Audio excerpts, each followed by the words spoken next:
So I have mixed emotions going into this call with you folks today. I love the fact that you're here. I hate the reason why you're here. I think most of the folks on this call actually are bereaved parents. There's a few here that are incredible, loving, supporting people of friends that are bereaved parents. And I'd just like to kind of start off by saying, for those of you that are on the call that are support people, you are an amazing, amazing, loving soul. To be able to do what you're attempting to do is extremely brave. I know it's extremely uncomfortable for you to put yourself in this type of situation, as well as it being extremely uncomfortable trying to console your grieving loved one. So it's something to be acknowledged and to be honored. We will do a Q&A session at the very end. Along the way, if you have questions, go ahead and type them into the chat box, and we'll be kind of checking that as we go. And then the last thing is this is absolutely a safe place. You will not be judged in any way, shape, or form for any question you ask, for any type of feedback that you give.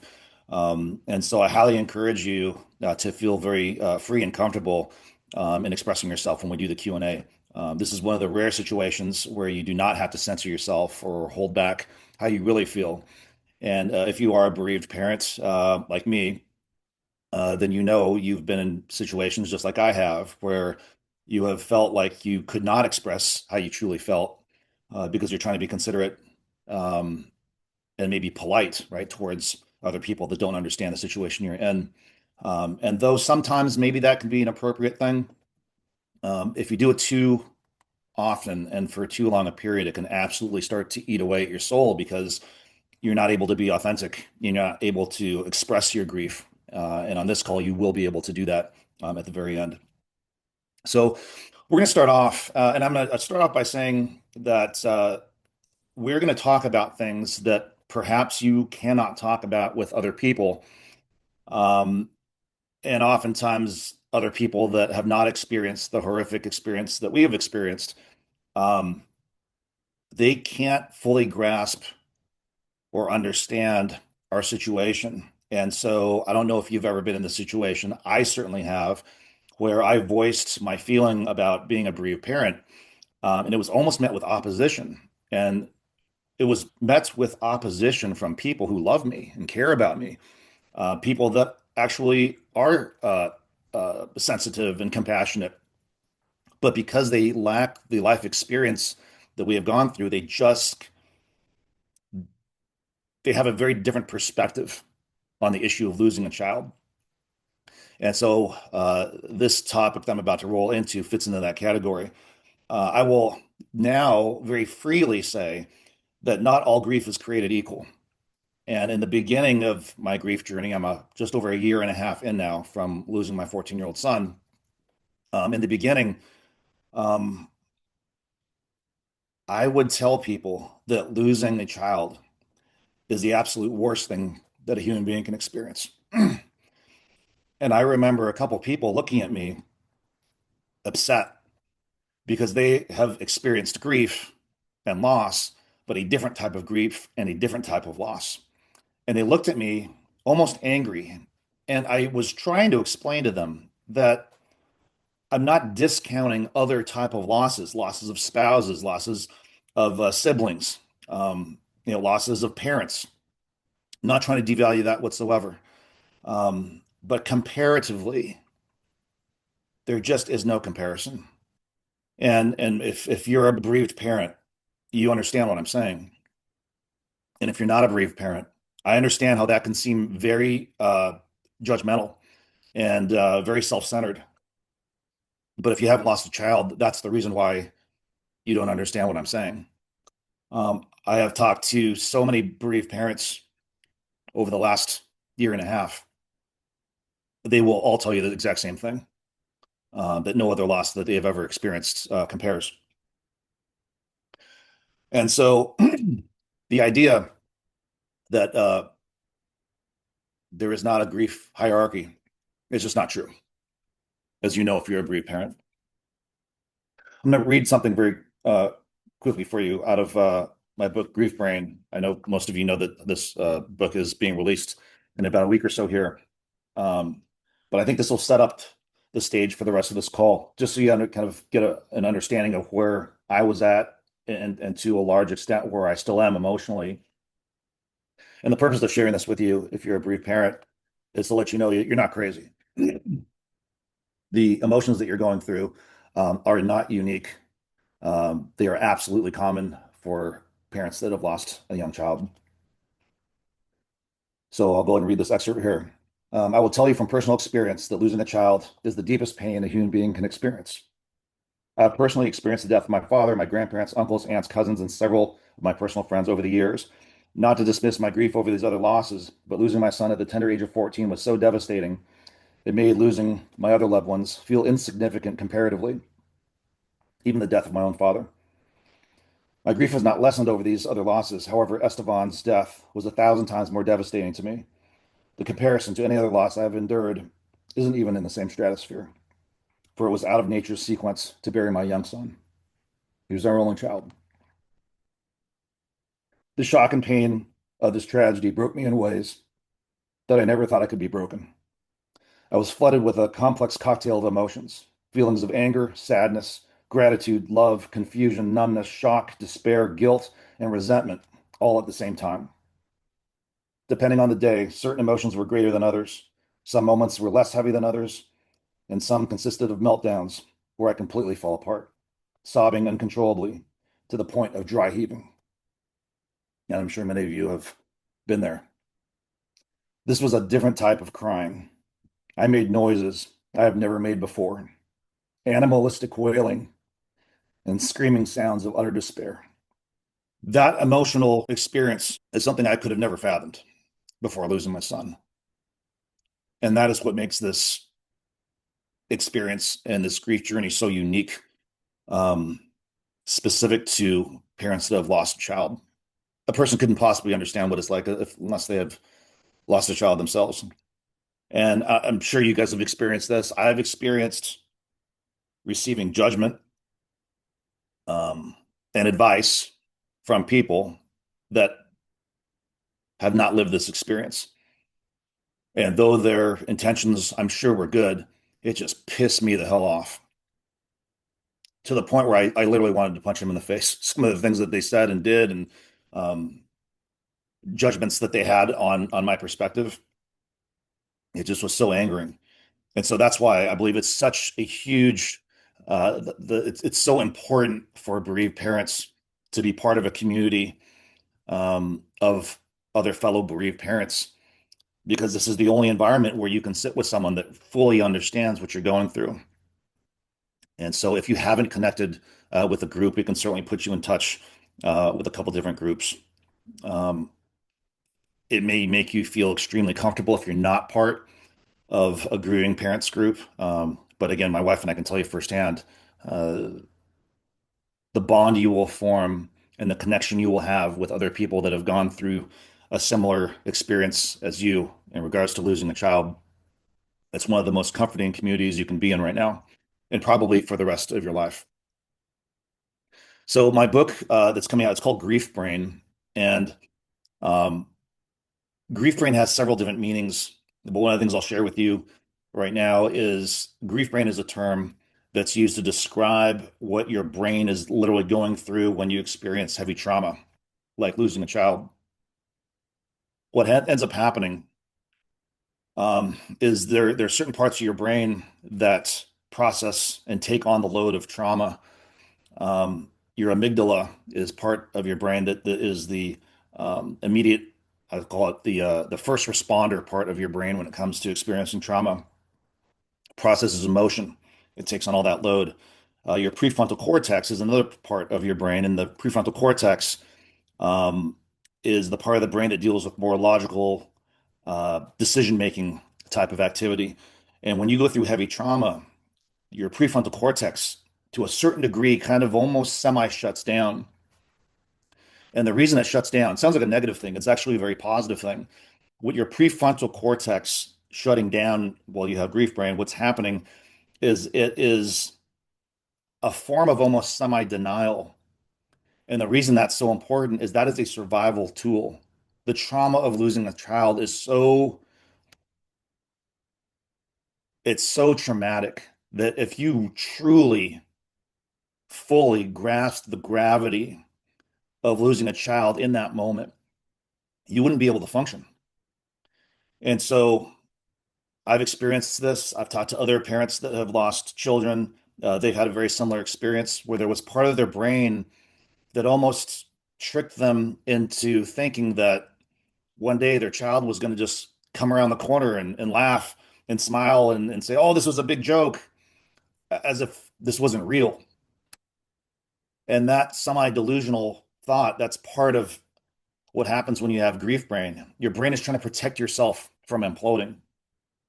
And so that's why when you're going through heavy trauma like this, sometimes your ability to form thoughts, your ability to exercise your critical thinking, it gets a little dull.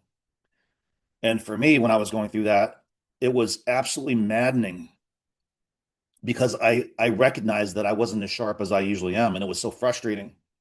I would sometimes be in the middle of a sentence, and in the middle of that sentence, completely forgot about what I was talking about, and it was absolutely maddening. So if you're experiencing that type of brain fog, give yourself a little grace. Your brain is not functioning in normal capacity because you are not in a normal situation. Your new normal is something that none of us could have ever fathomed. And so if you get frustrated with yourself, again, extend yourself a little bit of grace. I know it's hard to do, but I highly encourage you to be just a little bit more kind to yourself because you're not in your normal state. You're not in your normal mind. You're not in your normal life. We started seeing a therapist that specializes in traumatic grief and traumatic loss.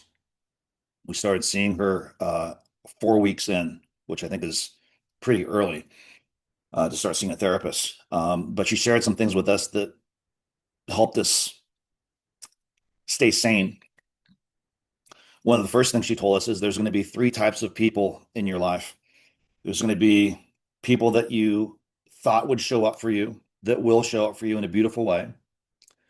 There's going to be people that you thought would show up for you that do not show up for you. And then the third category are people that you never thought would show up for you. Sometimes it's going to be people that are new friendships in your life.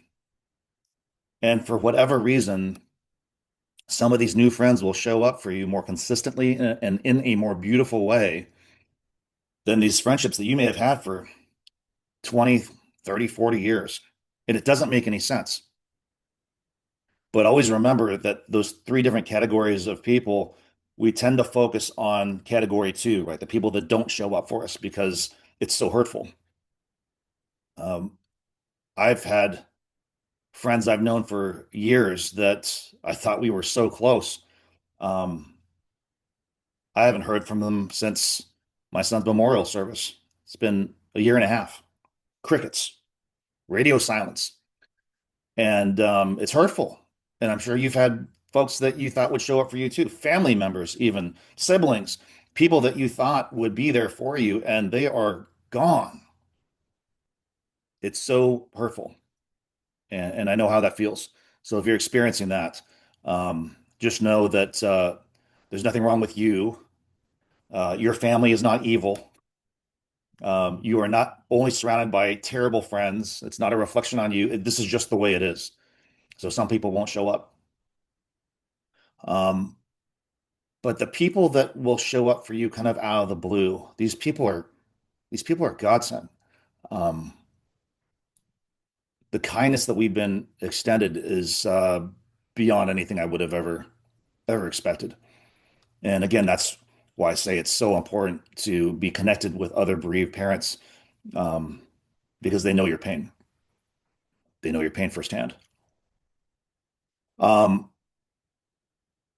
I think we've probably all experienced well-intentioned people, people that love us, that have said things that have been very, very hurtful. As our therapist says, the clinical description of those things is stupid ass shit. People will say some stupid ass shit that is not only hurtful but is angering. Things like, well, he's in a better place. And the irony in me getting upset about someone telling me that my son is in a better place is that philosophically and spiritually, I agree, right? I'm in agreement. I do believe my son is in a better place, but that was not for them to say. And I think there's a difference between someone that has not lost a child saying that to you versus someone that has lost a child saying that to you. Um, and not that it's a great thing to say from one bereaved parent to another until there's been a baseline set of what we believe in. Now, what I believe in spiritually may be different than what you believe in spiritually, may be different than what someone else believes in spiritually. And so, kind of cramming one's spiritual beliefs down another person's throat is usually a recipe for disaster. And I try my best not to do that. I share very openly when someone is curious and they want to know what I believe, but I don't go around preaching to other people. I just don't think it's appropriate, especially in any case, but especially when someone is in deep grief, and especially when someone's lost a child. I had someone very early on tell me, well, at least he's in a better place. And I'm like, yeah, you know what? If my son's in such a better place, let's drive over to your house and I'll put your son in a better place. How would you like that? I was so angry, but these people don't know what to say. They just don't know what to say. So they reach for these platitudes that are common. And if you heard some of these platitudes yourself, that I'm going to guess that probably angered you as well. Another one I heard was, well, everything happens for a reason, right? God has a plan. Again, I agree. I agree with that. That's what I believe in. But that was not for them to say. That was not for them to say. And I almost felt like grabbing them by the throat and saying, "Oh yeah, well, what's the reason? Oh wise one, oh wise spiritual um, person. What's the reason that my son died at age 14?" And of course, no one has an answer for that. And the third one was, well, time will heal all wounds. You probably heard that one too. The analogy that I give when someone says that is if someone gets their arm amputated, right, that open wound will heal over time, right? So time will heal that wound. But the problem is that person doesn't have an arm anymore. So that saying time heals all wounds, it almost implies that, well, over time, things will get back to normal. There is no normal after you've lost a child. There's no amount of joy that any of us will ever have that will take away and eliminate the sorrow and yearning we have in our hearts for our child.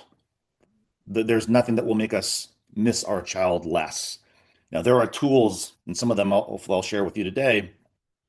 There are tools, survival tools, that will help us cope, right? That will help us navigate through the rest of our lives without our child. But to say that time heals all wounds, that's just not, it's not true. It's not true, especially when you lose a child. So as I share these things with you,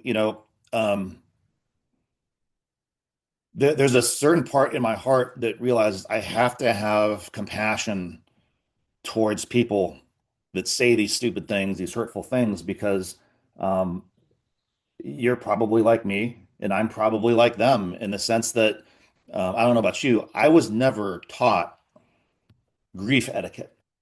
I was never taught and given specific skills and specific things to say and specific things to do when someone suffers a traumatic loss. We're all untrained, we're all ill-equipped. And so as these people said these things that, man, it's like got so angry. In the moment of being angry, I also was self-aware enough to realize that they just didn't know what to say. And then the people that go ghost on us, right? The people that are MIA, the people that don't show up at all, the people that have completely abandoned us, left us in the dust. I'm sure some of those people are selfish, and some of those people just they don't have a whole lot of compassion for other people's pain. Some of those people, but I believe a large majority of those people they stayed away because they didn't know what to say or do. And it doesn't excuse not showing up, but I understand how someone in the midst of not knowing what to say or do, would end up doing nothing and try to avoid the topic altogether. But as you all know, as bereaved parents, it's so hurtful when someone does nothing. I always tell people, doing nothing is the absolute worst thing you could possibly do because it just feels like there's no effort there and it feels like they don't care. So again, even in the midst of being self-aware and realizing these people didn't know what to say or do, um, probably for the first year or so, I was very tight-lipped when it came to expressing how I really felt about things because I was trying to be polite. But as I found over time, that inauthenticity of not freely expressing how I felt about things was quite destructive. And I started to build resentment for not feeling like I could express myself in what I was going through. And so when people say these hurtful things to you, um, everyone's different, right? You're different than me, and our timelines are different. What we believe in spiritually, philosophically, I'm sure, there are differences there as well. But at some point, I think it's really important to be able to express your grief and honor your grief because what will happen, the analogy our therapist gave us, what she said, it's like a pressure cooker that you have to let out some steam here and there because if you don't let out some steam here and there, the pressure cooker is going to explode. And I've certainly exploded several times since I lost my son. But I do realize that being able to let out a little bit of steam here and there has been very, very helpful. And maybe towards the end of the Q&A session, if you have questions about how I've done that, happy to share that with you. So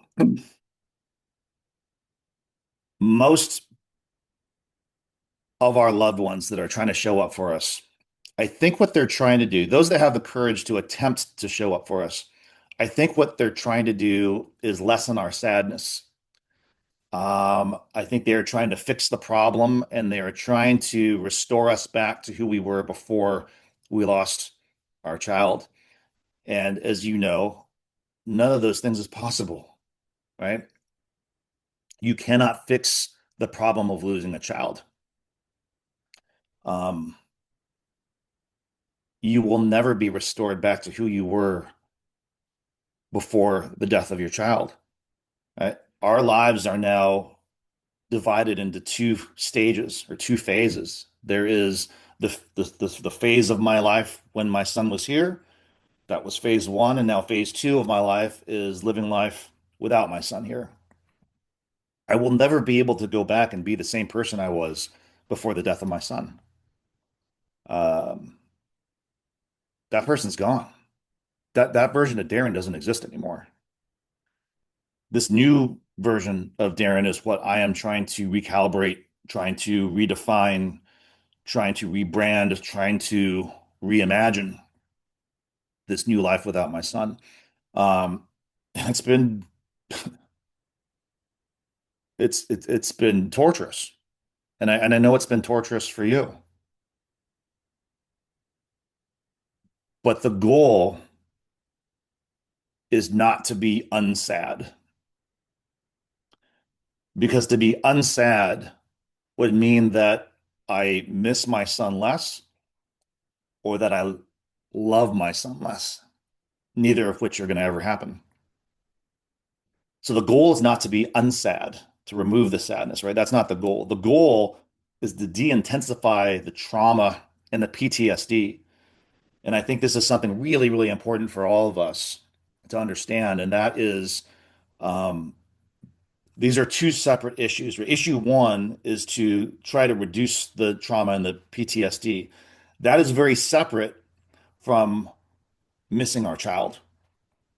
So there's a certain amount of guilt that I think a lot of bereaved parents go through where they think that trying to de-intensify the trauma is one and the same thing as missing our child less.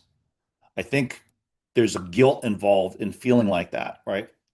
So like if you feel guilty that you're experiencing some happiness or some joy, I know my wife has expressed this to me, and I've expressed this to her as well. There would be maybe a moment where I'm experiencing just a little sliver of joy with friends, maybe laughing about something funny or enjoying a nice dinner or something like that. And in that midst of that tiny little joy, I will feel guilty because I will ask myself, how could I possibly feel joy when my son's not here?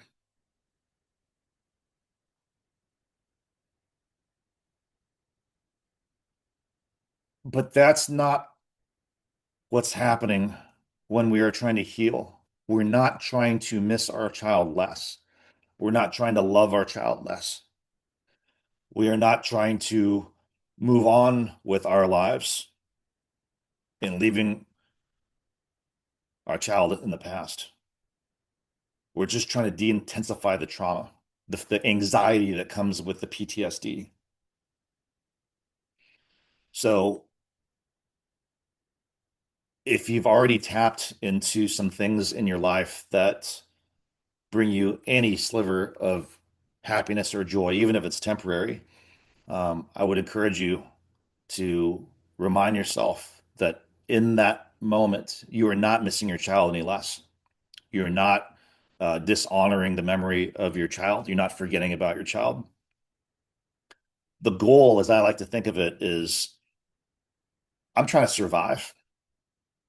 So when it comes to joys, right? My wife told me that she read this somewhere or saw this on a podcast or something, that the goal should be to stack these micro joys to try to compete with or offset the macro grief, right? Here's the way I look at this. I'm in finance, so I think of things like in graphs and bar graphs. I'm not kind of a math nerd when it comes to things like this, but I'm a very visual person. And so I think of like on a graph, if this is the level of sorrow and grief I'm experiencing, this is not going to lessen. It's just not because I'm not going to miss my son less. I'm not going to love him less. So that grief is always going to be there. Over here, in a separate silo here, are joys, increments of joy. And so what I'm trying to do is stack some of these micro joys over here so that my entire life isn't just grief. The grief will always be there. But if we can stack some micro joys over here, at least it can balance out and somewhat offset our overall emotional state so that we're not only living in grief 100% of our overall emotional spectrum. So just think of it as stacking these little micro joys. Stacking the micro joys does not mean that you're forgetting about your child. There's a clinical term called anhedonia, Anhedonia. Anhedonia is the inability for a person to experience pleasure. And when you lose a child and you're in that deep, deep emotional grief, it feels like feeling any sort of happiness or joy just seems inappropriate. And again, that's where that grief comes in. So it's just something to be aware of. It's a process. I'm still dealing with this process right now. I just have to keep talking myself into this because I do. I harbor tremendous guilt when um, when I have moments of joy. Our therapist put it in a great context once. She said, "When your son was still here and you experience joy, like one of the things that is very healing for me now, but something that I really enjoyed doing even when he was here, is surfing. Surfing has been very healing for me. I try to go at least once a week, getting in the water, being with nature. It does something. I feel more connected to my son. I feel more connected to God. Physically, it's a very physically therapeutic thing as well. But our therapist said, when your son was with us here physically, and you went surfing and you enjoyed yourself, did that mean you loved your son any less? Of course not. So she says, if you do the same activity and you enjoy yourself now that your son is not physically here, it doesn't mean that you love him any less. Just like it didn't mean that you loved him any less when you went surfing when he was physically here. That really helped me kind of put that in context as I try to stack these micro joys. Surfing is a big one for me. Spending time with a very small group of friends or very special friends one-on-one that fully understand my situation, that are continually showing up for me, that don't shy away from talking about my son. Um, those type of experiences give me some micro joys. I'm just trying to stack as many as I can. Again, it's a survival technique. I wasn't actually going to talk about this, but since I just said that, it just made me think of something. Our therapist also said it's so important to surround yourself with people that are not afraid to say your son's name. People that are willing to put themselves in an uncomfortable situation and share that uncomfortable feeling with you. Those are the friends that are there for you. Some people cannot stand being uncomfortable, and that's why they don't show up. That's why they have moved on with their lives and kind of left us in the dust because they do not have the ability. They're not willing to feel uncomfortable in the midst of our grief. And that's where these friends, these special friends, whether they be 20, 30, 40-year-old friends, relationships, or relatively new relationships. We have friends that we've known now for less than a year that have met us after our son passed and heard about our son passing and are willing to talk about our son with us, willing to put themselves in that uncomfortable situation. It's beautiful. So beautiful. So whether they be old friends or new friends, friends that are willing to sit with you in your grief, that aren't afraid to talk about your child, so important. So important. Again, I'll go back to why it's so important to be part of a community of other bereaved parents because they want to talk about their kids as much as you want to talk about your kids. And there's an understanding there. There's a certain sensitivity there. Okay, so there's a concept called integrated grief. So, integrated grief is the seemingly contradictive state of experiencing grief and gratitude simultaneously. It almost feels like that's not possible, right? How could you feel sorrow and joy in the same at the same time? How could you experience grief and also feel feelings of gratitude simultaneously? It doesn't seem possible. And again, that's part of that whole grief brain process is that you start to feel like you're going crazy. It's just like the way grief comes in waves. I can be laughing and enjoying myself in one moment, and boom, just like that, grief comes in and sucker punches me out of nowhere. And then I'm down in the dumps and gasping for air. I mean, it's such a up and down, erratic experience, this grief journey. But understanding integrated grief um, and understanding that it's traumatic and it's tragic, but there's also a beauty to it as well. Give you an example. Um, Of course, I feel extreme sorrow that my son is not with me. Of course, you feel that way about your child that has passed, obviously. But you can also have feelings of gratitude and joy when you think about the special times that you spent together. I am unbelievably grateful that God gave me 14 years with my son. It was a gift. Um, it was a gift that I did nothing to receive. I didn't earn it. It was a gift, and I can be grateful for that. That doesn't mean I'm not sorrowful that he's not here. So just because you have feelings of joy regarding the time you spent with your child doesn't mean that you don't experience sorrow that they're not here. And just because you experience sorrow that they're not here doesn't mean you can't also experience joy and have feelings of gratitude for the time that you had when they were here. That makes, if you don't understand integrated grief, you feel like you're going crazy because you're up and down and left to right. You're all over the place. But that is integrated grief. And as tragic as that is, there is a certain beauty to it. I don't remember if I read this somewhere or heard this somewhere, but I try to think about this on a daily basis. So maybe this is something that you can try. If God were to come down here 16 and a half years ago and said, all right, Darren, I got a deal for you. You can accept it or you can reject it. Either way is fine. Here's the offer. I'm offering to give you a son,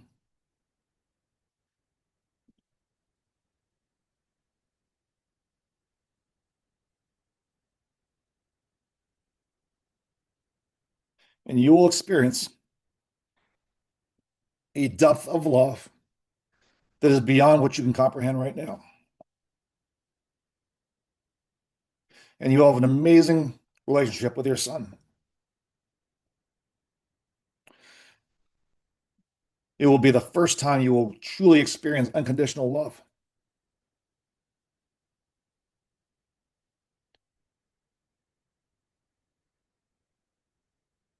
And then 14 years later, I'm going to take him away from you.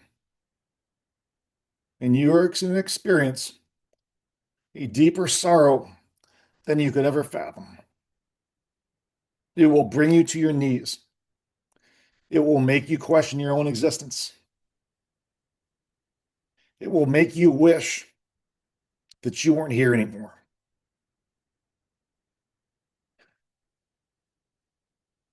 Knowing what I know now, the question is, would I still take that deal? Absolutely. Without hesitation. I would take that deal 1,000 times over. As much pain as I have been in, as much pain as I am as I talk to you today, as much as I miss my son, I will take that deal. Those 14 years were magical.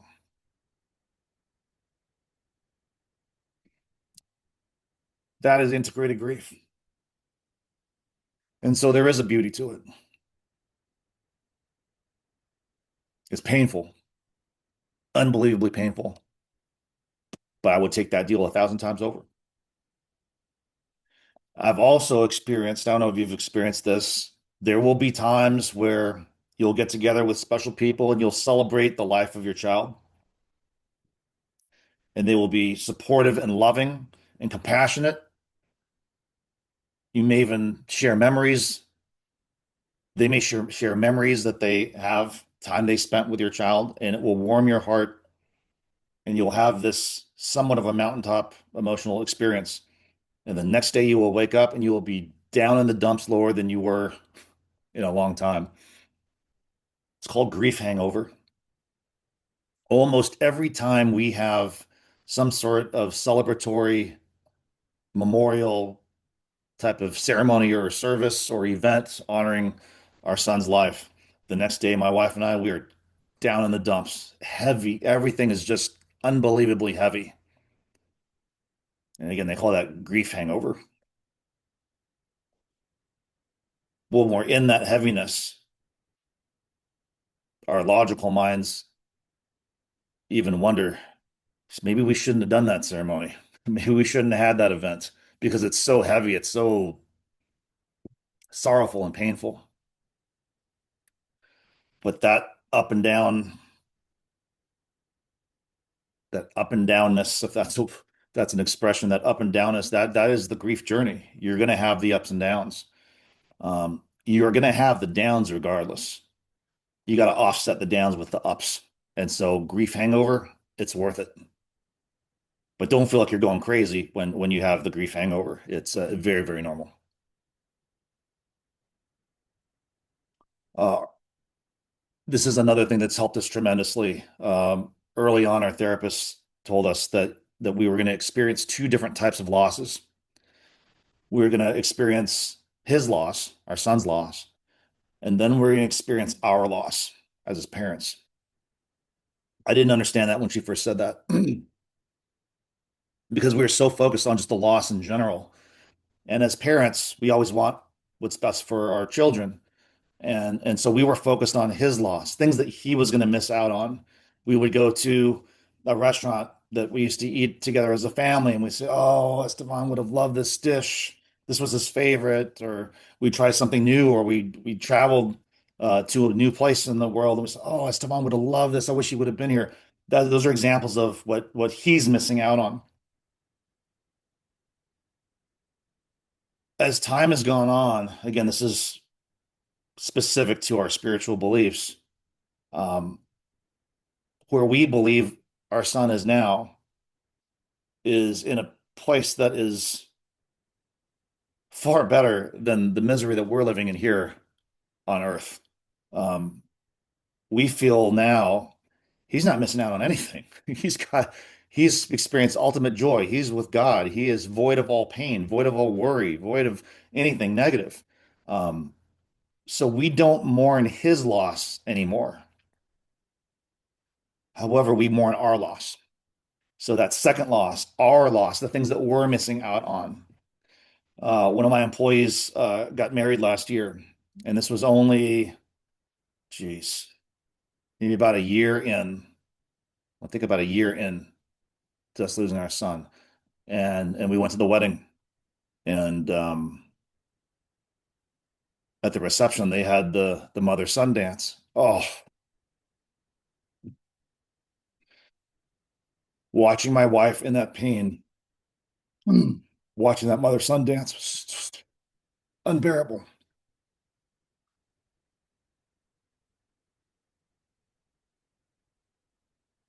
My wife was grieving her loss, not my son's loss. And so all of us, we at one time or another, we grieve our child's loss. We also grieve our loss. My wife and now are in the stage of life now where we are grieving our loss. Um, I will tell people that have the same spiritual belief as us. It's like, yeah, my son is in heaven. I'm not ready to celebrate that just yet. Now we're able to celebrate that.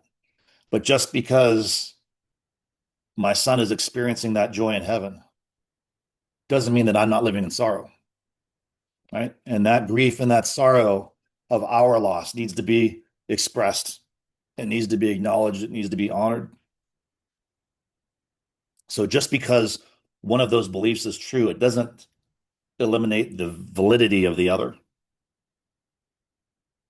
So to get us to the point where we have stopped, I'll say maybe 90% stopped, 95% stopped grieving our son's loss,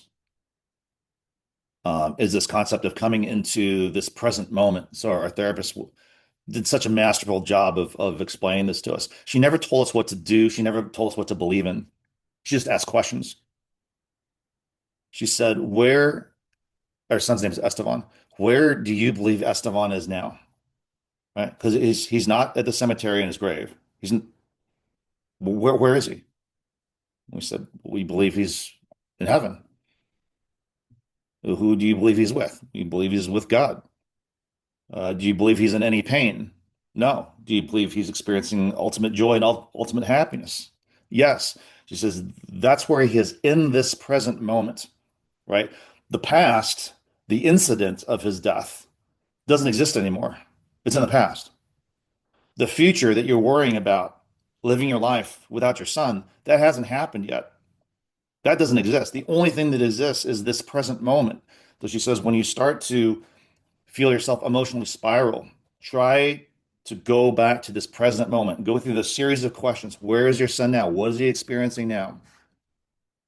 So it's this concept of trying to not focus. We all our mind goes there, obviously, but we try to not focus on having regret of the past, not focus on having anxiety over the future. Try to focus on this present moment. Where is our son in this present moment? What is he experiencing in this present moment? Now, for someone that doesn't believe in that spiritually, that's a whole other thing, obviously, right? But for us, what we believe in, that has really helped us lean into what we believe is the true reality of the situation in this present moment.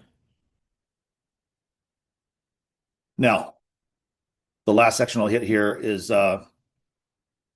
spiritual conflict. So again, this is just me sharing with you what we've been through, not projecting it onto you. Maybe you believe in things differently. That's totally fine. Um, But we have experienced within people that supposedly believe in the same spiritual beliefs that we do. There's been huge conflict and huge division um, regarding some of the things that we've experienced.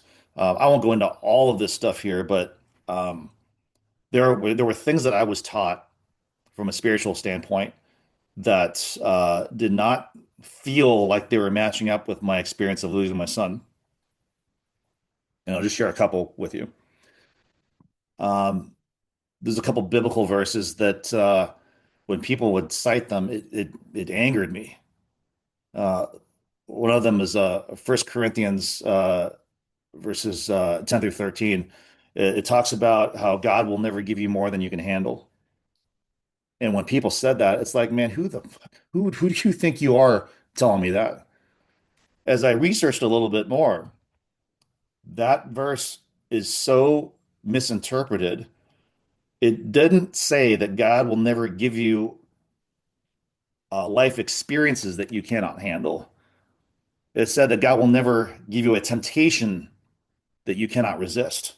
Those are two very different meanings.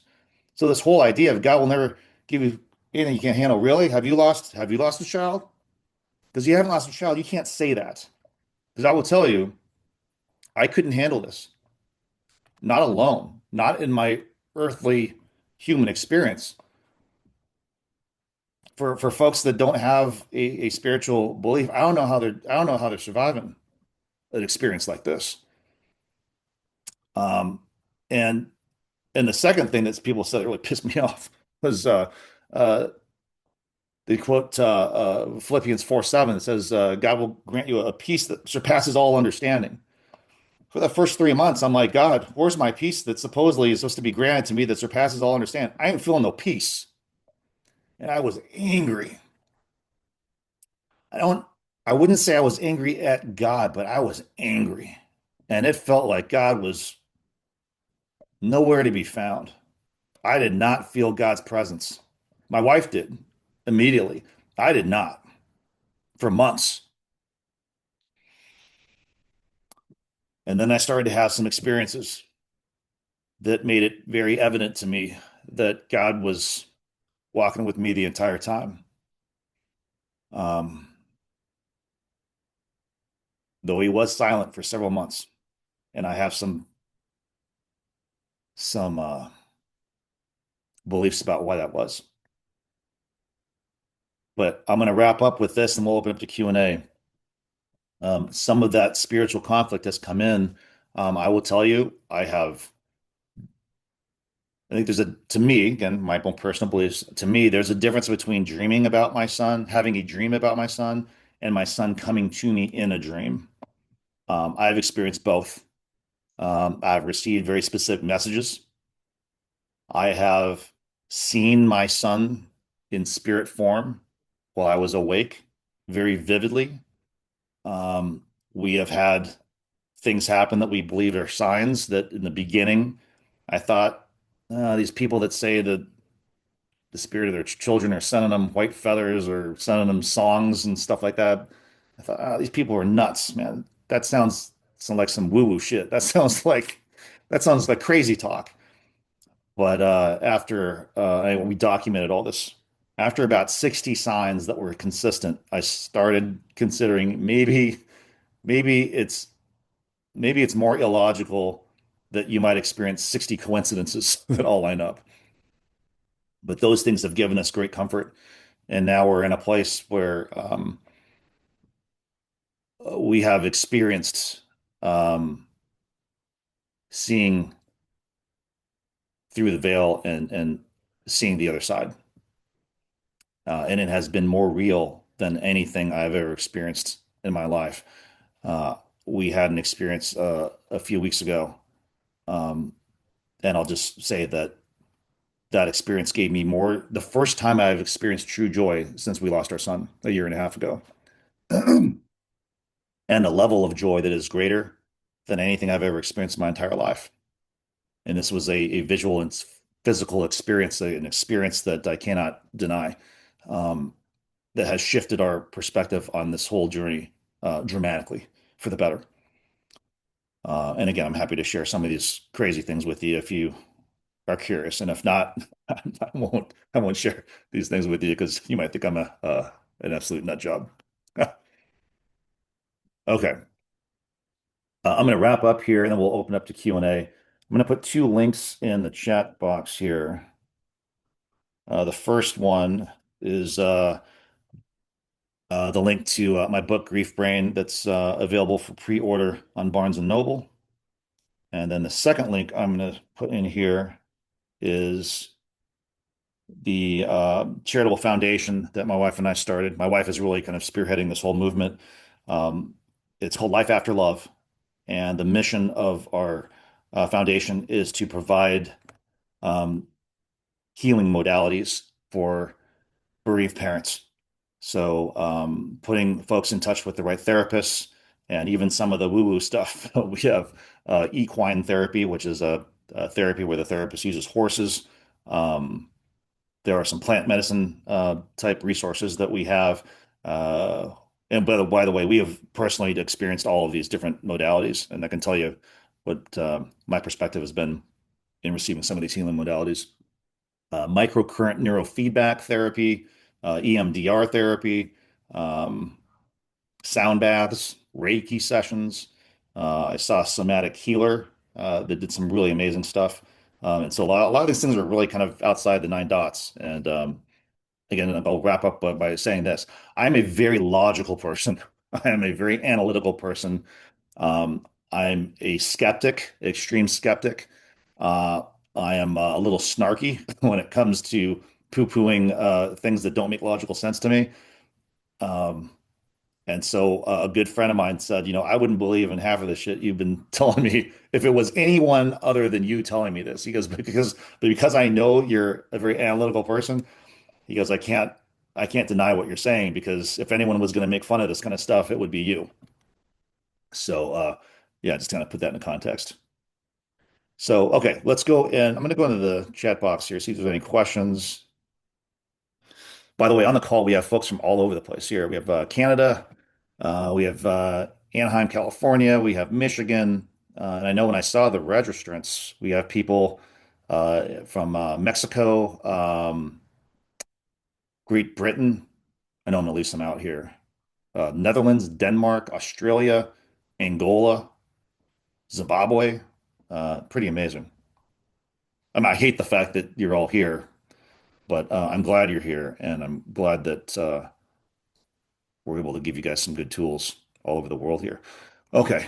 First question here is from Sherry. How do you deal with people who don't show up? Do you continue a relationship with them? Is it wrong to shut them out of your life? That's a great question. My answer is going to be specific to you, right? So all I can do is share with you my perspective, and you may have a different perspective and a different way to look at that. Um, I believe when you're in deep grief, the way that we are all in deep grief, those of us that have lost a child, our emotional bandwidth is shortened dramatically, right? We just don't have the capacity to take on things that are meaningless, that are not priorities, things that are not part of our healing process. We just can't do it. Before we lost our child, our emotional bandwidth is a lot wider, and we were more tolerant of putting up with certain things. And now we realize we have to do a better job of setting boundaries. We cannot say yes to everything. We cannot constantly be the one reaching out to other people. And there are certain behaviors that I could tolerate before that I cannot tolerate anymore. And not showing up is one of those things I can't tolerate anymore. Personally, um, our son's godparent, or his godfather, not only did he not show up, when it would not have been a difficult thing for him to show up physically, geographically, not only did he not show up face to face, he didn't even attend our son's memorial service. And so I overtly cut him out right then and there. Please do not ever reach out to us. Our friendship is over. Do not reach out to my wife. Do not have any contact with us whatsoever. I no longer want you in my life because it spoke so loudly. There's a great quote by Walter Ralph Emerson who said, Your actions speak so loudly, I cannot hear what you're saying. And I texted him that, and that was the last interaction we've had. So I had no problem cutting people out of my life that didn't show up. And it's hard for them to go back. I believe in the concept of forgiveness, of course. Well, I shouldn't say of course. Some people don't. I'm not very good at it, but I believe in the concept of forgiveness. But I do not believe in letting someone back in your life that's shown you their true colors. Now, if they change in the future, I'm glad for them, but I don't have the bandwidth to manage relationships. Fortunately for us, we have an unusually large army of incredible people that have showed up for us. And so I don't need that type of anguish in my life to try to repair some sort of relationship when they've shown me their true colors. I don't have the capacity to do it. Doesn't mean it's wrong, doesn't mean you shouldn't do it. I don't have time for that. I just don't have the emotional bandwidth. And I don't think it's wrong. I don't think it's wrong. I think that you have to look at all of your relationships and say, which relationships do I need in my grief journey? What relationships are going to help me survive this? And those that bring in stress, anguish, resentment, um, instability, things like that, I don't believe that's healthy for us as bereaved parents. I really don't. But you have to make your own determination, when it comes to that. Next one here. Okay. Says, I was angry. It hurt my faith. I'm still a believer, but still ask why he didn't heal him on earth. Watching him pass in front of me um, has not lifted. I get that.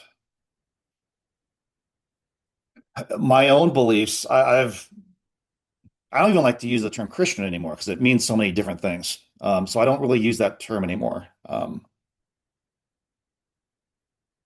I will just say that my core fundamental beliefs about salvation and how that comes is very similar to what it has been for now, 30 something years.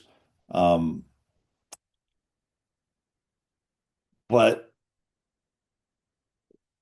since I've had these spiritual beliefs, and I prayed often. I never asked for God for an outcome. I never asked him for to be achieve something in business or achieve something financially. I never asked him for any outcome. My prayers only consisted of thanking God for what I was given, even the challenges, and acknowledging those blessings. The only outcome I ever prayed for was to keep my son safe. And that prayer was not answered. And so, how do you reconcile the only outcome you've ever asked God for is not delivered? So, that being angry and hurt and confused, I've absolutely experienced that. Absolutely. As time has gone on, and I've my wife and I have gone deep down the rabbit hole of asking the why, not from an accusatory standpoint, not so much from an angry standpoint, from a curiosity standpoint. What does all this mean? There has to be a greater meaning to all this. Um, I mean, I could talk to you for 5 to 10 hours about this topic, but I'll say that I believe that our souls come down here to go on this soul journey, that our souls have this mission that we're supposed to complete here. And that mission entails either learning a lesson or teaching a lesson. And so in my case, my son was only 14 years old. What lesson did he have to learn in 14 years? And then it's almost as if God spoke to me and said, his mission wasn't to learn a lesson. His mission was to teach a lesson. You're the dummy that has to learn the lesson. Your son's soul was already so evolved that his goal was to teach you a lesson. I'm like, well, what the hell kind of lesson am I supposed to learn going through all this pain? Well, maybe it's to learn to be more kind, to be more compassionate. Maybe my role now was to learn firsthand this awful experience to then turn around and teach what we're talking about on the Zoom call right now. Maybe that was my journey, my soul's journey that was predetermined from the very beginning. I don't know that that is true, right? That's what I believe. And it seems like that is starting to be revealed to me more and more clearly over time. But for anyone to say they know exactly what God's plan is and how this whole spiritual thing works, that person's an idiot because it's impossible. No, I do not trust people that say this is exactly how the spiritual world works or how God works because none of us truly know. All we can do is seek to understand what God's plan actually is, assuming you believe in the existence of God and that sort of thing. Um, we can only do our best, but absolutely understand being hurt and feeling angry. No doubt about it. Okay, hello. Hello. Good evening from my side of the world. I'm What's that? What side of the world are you from? Where are you at? calling from Zimbabwe. Zimbabwe. Wow. Wow. Welcome. Welcome. Thank you.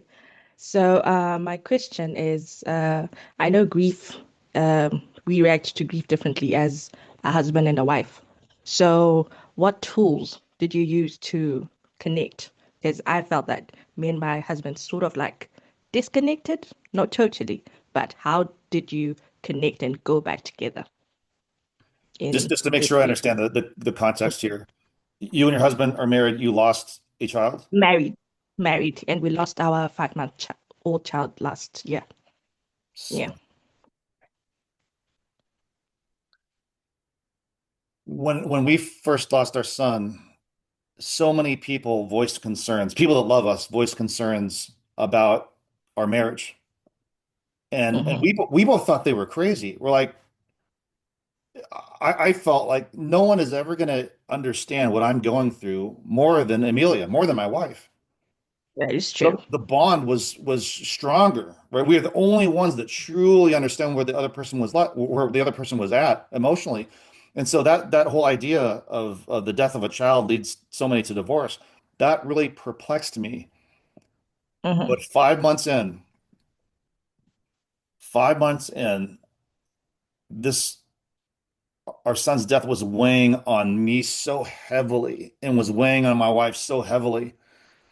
And as you know, as most people on this call know, um, you're just trying to survive. True. But your life and all the normal stresses on your life still exist. And now you've got this Hmm. unbearable stress on top of it. And so both spouses are being weighed down, but both spouses kind of sort of need the other spouse to support them in their grief also. But neither True. is equipped to do so because we're just trying to survive our own grief. And and we had this major blowout. And we barely ever fight. Rarely. It was so bad, both of us independently questioned, I don't think we're going to make it. I was so broken. Mhm. And I didn't want to be here, if you know what I mean. And I did not want to be here. It was so bad in the middle of one of these blowouts. I remember by our garage, I fell down to the ground on my knees. And as loud as I could possibly yell, I yelled out, I hate my fucking life.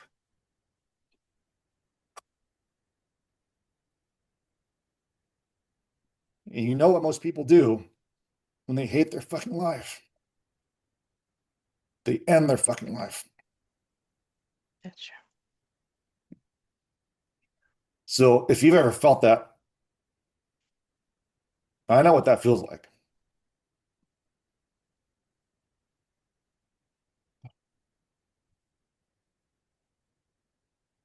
So we had this trip planned to go to Hawaii, where we would often go with our son. And we were wondering maybe we shouldn't go on this trip. Like we're not in a good place. Like what are we gonna do? Like not talk to each other the whole time in Hawaii? Slowly, very slowly, we started opening up dialogue again. Go on the trip, did a ceremony for our son.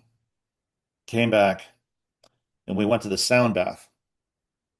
For those of you that don't know what a sound bath is, this is some weird woo-woo shit, right? So there's about a dozen of us in this room with this facilitator who's got these like ceramic bowls, and everyone's sitting on the floor, and she's got this little wooden uh, baton thing, and she's like circling around these bowls, and these bowls start going wow, wow. Maybe you've seen some weird people, hippies do this. And so you lay back and you just kind of let the vibration of these bowls resonating in this room just try to relax you. Now, for me, it was just a relaxing nap for me.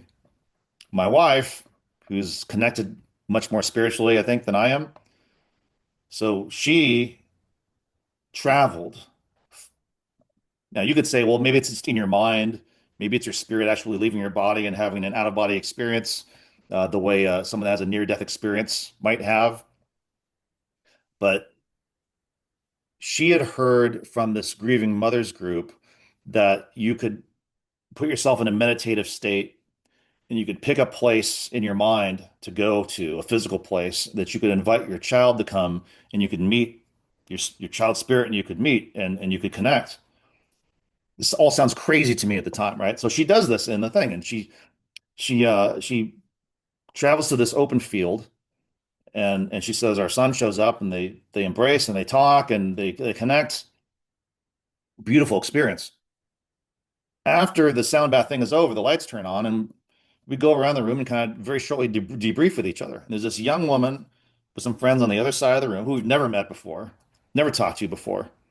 And she looks at my wife, points her finger, she goes, I felt very attracted to your energy when you first walked in the room. And I'm like rolling my eyes, right? I'm like, oh my God, this chick's crazy. And then she says, I saw you when she was in her meditative state. And she said, and this young boy shows up and he comes up and he gives me this necklace to give to you. And she says, this there was this like this brass pendant on this necklace that had these symbols on it. And me and my wife look at each other like, what the hell? Our son had this necklace with this Japanese brass yen coin with these Japanese symbols on it that he used to wear around his neck. Now, how is the stranger gonna? I mean, how many people wear a brass pendant around their neck? Like nobody, right? If she would have said gold or silver or something like that, you could say, oh, coincidence, but brass.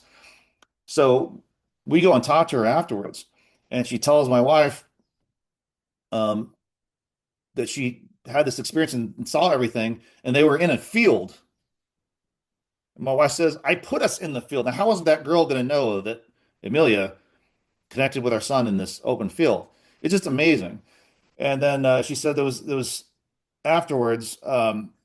She said then she transported back to the room we were in, and she sees this little boy, and the boy is grabbing her wrist and my wrist and putting our hands together. She goes, "What's that all about?" And my wife says, "We've been fighting." And so she saw the spirit of our son trying to put us back together. Now, if you don't believe in any of this stuff, and this sounds absolutely cuckoo crazy to you, believe me, I get it, right? I know this sounds nuts because 2 years ago, if someone would have told me stories like this, I would have rolled my eyes, made fun of them, and said, these people have lost their damn minds. So that was the beginning of us connecting and coming back together. And again, from a spiritual standpoint, as parents, we always want what's best for our children. And there is a huge comfort that we've been granted in having experiences like that was one of many experiences we've had since then. These experiences that validate our belief in the afterlife, our belief that our son is in a quote unquote, actually is in a quote unquote better place. And as his parents, how can we not have some joy over his current experience? Now we're still in emotional hell, right? We're still suffering the sorrow of our son not being here. But in this current moment, we know where our son is. Yeah, it looks like Amelia wants to chime in. Go ahead, honey. This is my wife, Amelia, guys. Hi, everybody. I will add to that Darren and I are very good about talking about our son still in the present. So I think that really helps us as well too, is that I feel like we're still able to parent. Even though our child is physically not here, we talk about him as if he was still here. We go to a restaurant and we eat something. Oh, Esteban would have loved this.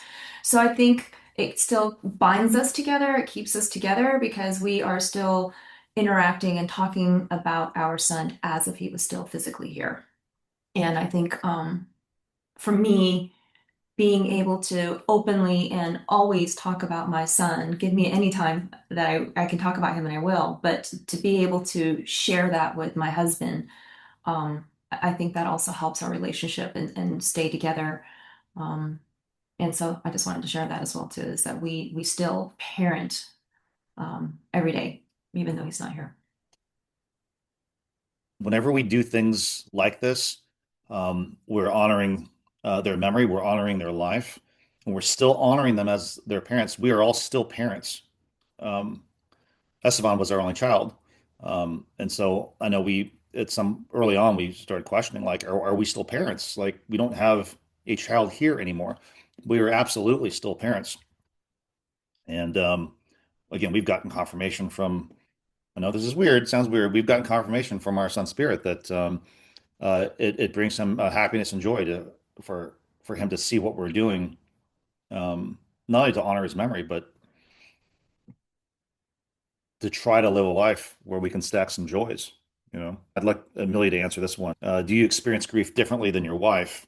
And Amelia responded here, yes, it's different for us because we both had different roles and different relationships with our child, but no one is going to know and honor my grief more than my husband because we shared our child. You want to maybe expand on that a little bit, Amelia?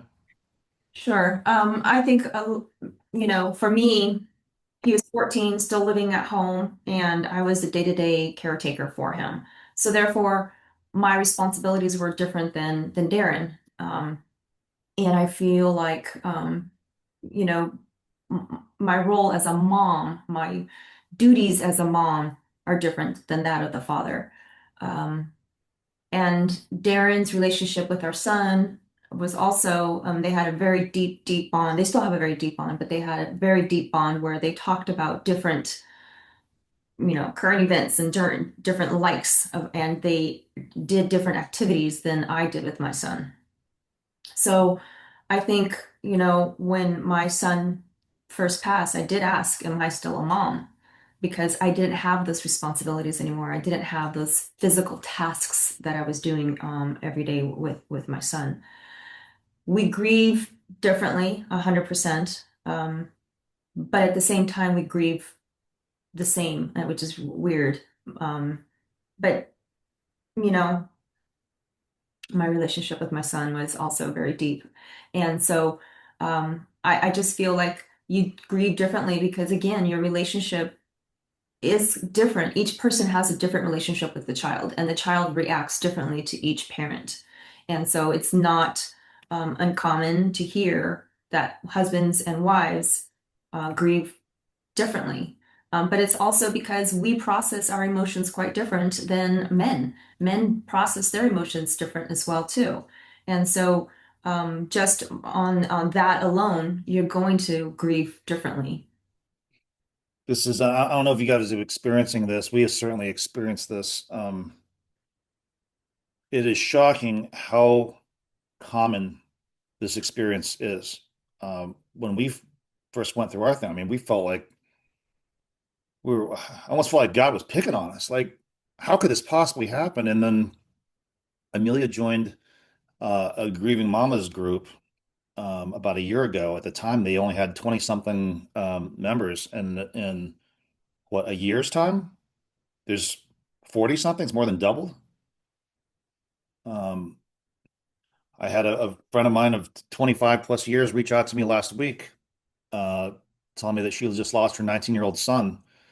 I have a new friend that I knew his father 30 years ago when I lived in Hawaii, and he just lost his 20-year-old son 7 months ago. I have another childhood friend that I hadn't talked to in just 40 years. Um, 2 years ago, she lost her son, and 4 years prior to that, she lost her daughter. I have another childhood friend I grew up with that I have not seen or talked to since high school. Um, about a year ago, he lost his 20-something-year-old daughter.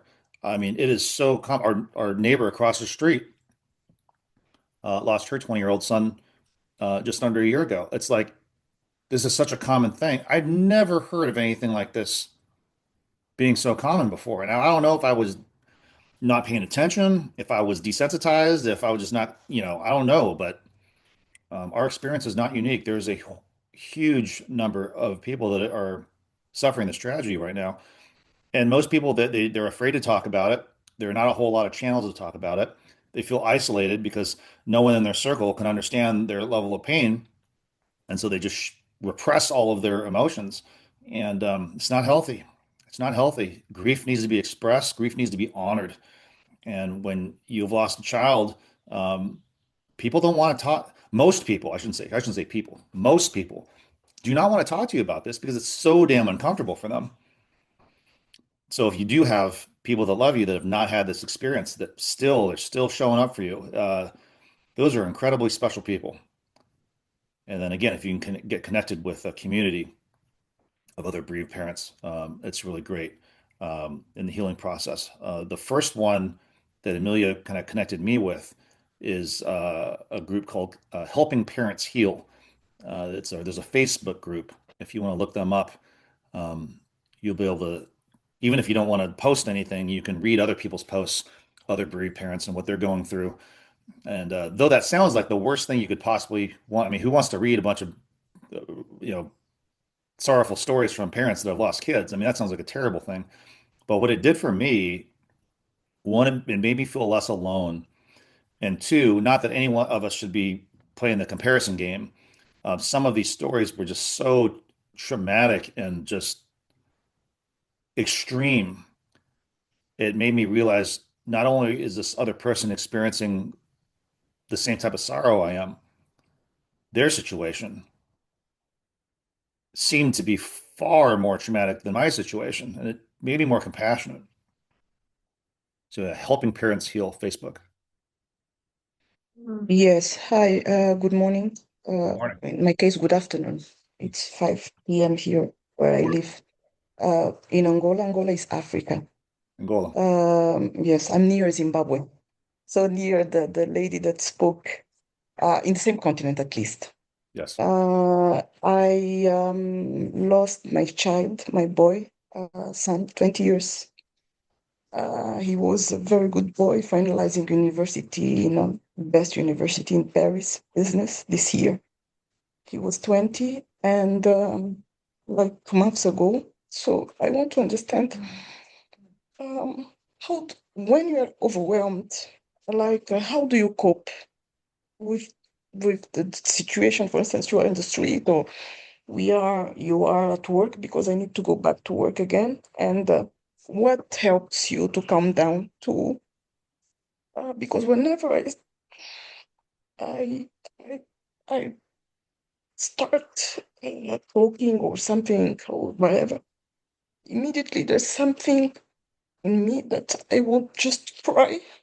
I'm not depressive because I'm not a depressive person, but I start crying. I lose. How can I explain? I'm overwhelmed. It's something that I cannot stop. Yes. So, like a method or something to calm you down in order to be able to run normally. It's not depression. I don't have depression. I don't take meds, nothing. I'm very in my mind. Of course, that there is this foggy moments, but I'm very well in my mind. But I'm emotional all the time. I'm Yes. tired of being emotional all the time. First of all, of course you're emotional. Of course. How could you not be emotional? So there's this stigma, more so with men than women, but in general, there's a stigma with this constant stream of tears that are coming out. There's a Smokey Robinson song that I related to so much uh, right after our son passed. And he talks about in the song, I may look like the life of the party, but if you take a close look at if you take a close look at my face, my smile seems out of place. If you look closer, you can trace the tracks of my tears. And I remember seeing an interview with Smokey Robinson talking about when he wrote that song. And he said, imagine the stream of tears coming out of your eyes constantly, so much so that it literally carves a track into your face. Man, I watched that interview. I'm like, that is exactly how I feel. I think the goal of trying to not cry is not a healthy one. However, what I said at the start of this call about is there a way to de-intensify the PTSD and the anxiety that comes with this type of traumatic experience, right? If there's a way to de-intensify that, I think that is a healthy goal. So how do we do that? Depending on what you believe in from a spiritual standpoint, um, for us, the concept of forcing us to go through the process of where is he in this present moment, it doesn't take away the sorrow, it doesn't make the tears stop, but at least it gave us some solace in terms of like if you identify, you probably, I'm speculating here, you probably have two, I'm oversimplifying this, but you probably have two sources of your tears. One is you cry for your child because you don't want your child to be in pain. You didn't want your child to suffer. You want your child to experience this so-called beautiful life, this existence that we have as humans that sometimes doesn't feel so beautiful. But then you also probably have a source of tears of you're his mama. You miss him. You miss his presence. You want him to be with you. Of course. Of course. The second one never goes away, nor should it, right? That is an expression of love. The reason the tears keep coming, the reason the pain is so deep is that the depth of that pain is reflective of the depth of your love. The deeper you love your son, the deeper the pain, the more the tears are going to flow. And though this may not make you feel better, I'm sure it won't make you feel better, but just to acknowledge um, what you experienced in terms of the depth of your love is something that millions of mothers throughout the history of time never got to experience with their son. My relationship with my son, I recognize as being extremely unique and extremely special. That's why I'm hurt so deeply. If I didn't have a good relationship with my son, not that that makes it easier, but the pain perhaps is not as deep as my pain because of the bond that I had. I understand how special that was and I yearn for it. I miss it so much. If you can, in the midst of your extreme sorrow and crying session, acknowledge the fact that the reason that you're having this terrible experience is because you got to experience this depth of love, that depth of love was a gift that many, many mothers never experience, that many women that aren't able to have children never get to experience. That is that part of the integrated grief. Again, I'm not saying try to not be sad. Be sad, express the sorrow, cry your eyeballs out. At the same time, understand where the source of those tears come from. And the source of the tears comes from love, a very special, deep love. And you can honor both. From a more practical standpoint, um, I would get on a spin bike, like a stationary bicycle, and I would listen to these love songs, these ballads. And though the songs lyrics were in the context of a romantic love, my brain switched it to the love that I have for my son. And I would be riding this spin bike super hard, super aggressive, and I would just start to sob, uncontrollably sobbing, tears just running like a sweat and the tears. I don't know which was the sweat, and I don't know which were the tears. And I'm because I'm working out, but that heaving, I don't know what heaving was, just breathing, trying to get oxygen in my lungs versus the heaving of the sobbing, heavy sobbing and crying. And people would say, "Why would you put yourself through that?" That was my method of letting out a little bit of steam, expressing my grief, letting it out. And afterwards, I would feel not less sorrowful, but I would feel just a little bit lighter. Mm. And feeling a little bit lighter helps you function and do what you need to do during the day to be able to show up at work, to be able to pour into your other relationships, your marriage, if you have other kids, Mm. things like that. Yes. Um, Alternative modalities like the sound bath. The sound bath wasn't my thing. It did a lot for Amelia, my wife. Um, I went to the extreme. I did something called Bufo, Bufo. It is an indigenous healing process that comes from deep Mexico, Colombia, Peru. This doesn't really make you think I'm lost my mind. They extract venom from a toad and it turns into crystal form, and you smoke the toad venom, and you go into this um, deep, deep meditative state.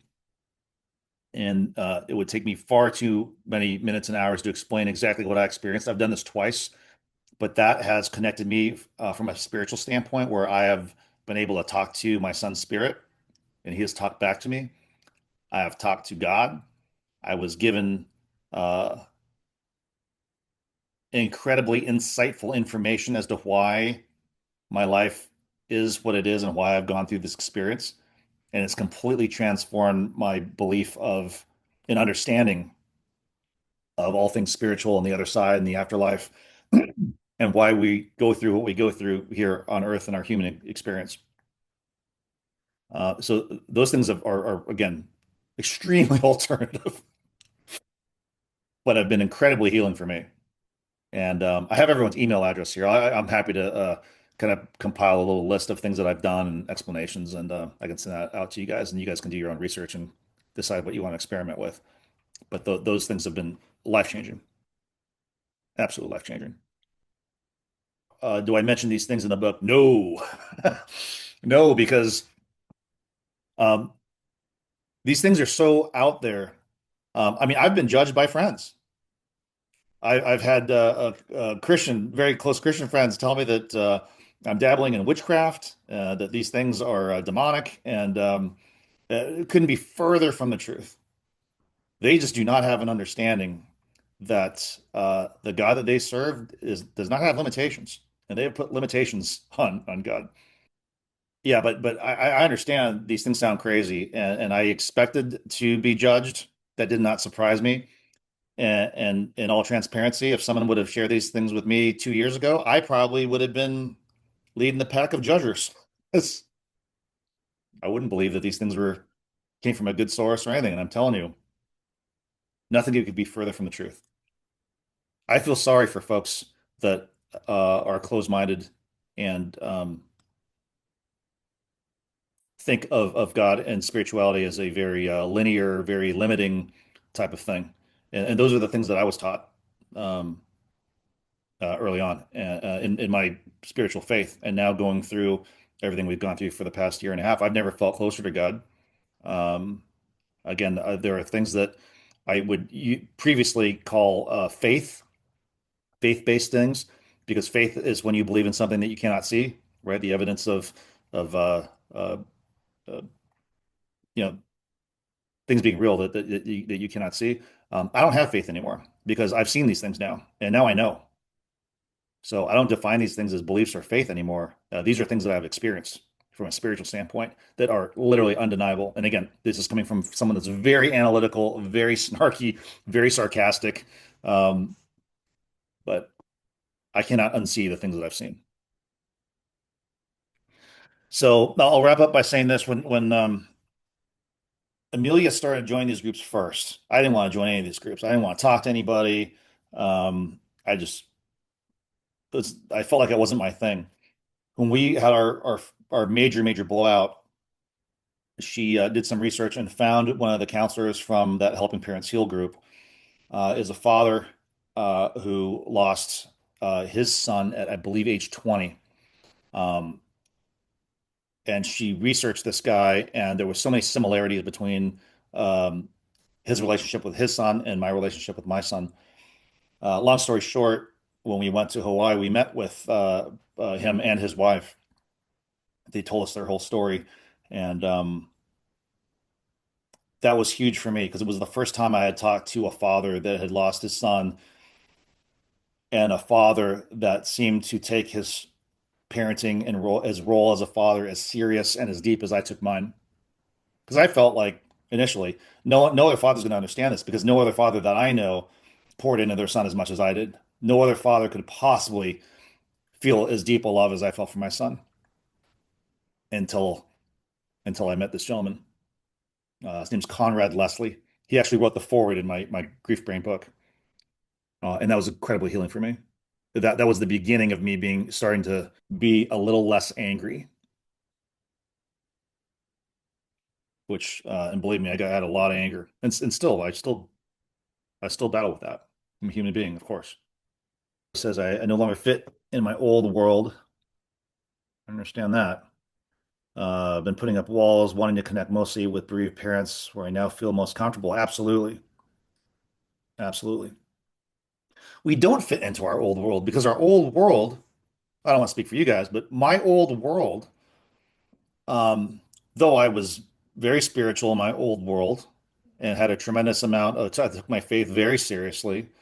Um, my old world, much of my life was still attached to my ego. My identity, though I had gone through this purging of putting material things as a high priority, I was still attached to that. I was still my identity was still partly rooted in achieving and um, in business and things like that, which is tangentially attached to material things. As much as I said material things didn't matter, um, there was still a level of my identity that was attached to that. When my son died, all that went out the window. Like those things hold no value to me. I mean, we got to pay the bills, right? We have to eat, we have to earn a living and things like that. But in terms of how that is attached to my identity, um, zero attachment now, which ultimately I think is a more healthy place to be. I am solely focused on kindness and compassion and taking this awful experience and this tragic, uh, traumatic life that I've been given here and using it to accomplish what I believe my soul's mission is. And it's uncomfortable and it's exhausting. It is not fun. It is not enjoyable. Um, but this is the journey that my soul's on. And there's nothing more fulfilling than fulfilling your soul's mission.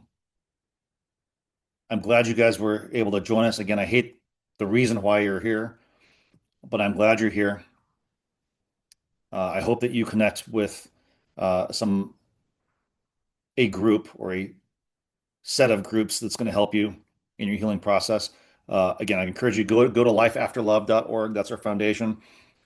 If you're looking for resources and things like that, that's what the foundation is designed for, to help other parents along their journey as well.